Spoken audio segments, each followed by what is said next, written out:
The rioting lasted several hours and into the night. Migrants taking out their anger on cars and the police in running street battles fused with racial tension. Mostly from Africa, the men fought with officers sent in wearing riot equipment.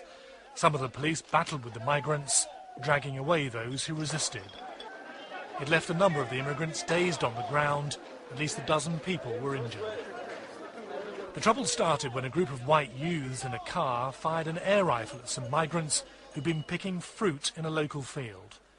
The migrants retaliated, setting off the night's violent events.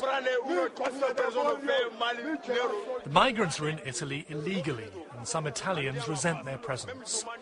Migrants themselves say they're here to earn money for their poor families back home and don't deserve to be targeted by racist thugs.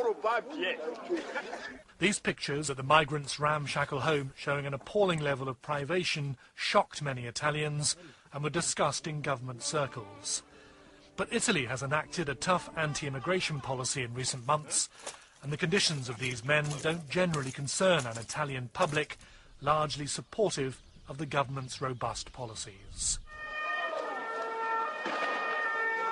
The fighting on the streets of Rossano is one of the more extreme expressions of the underlying racial edginess there is in Italy. It doesn't often lead to rioting. This time it did, which will make it worrying.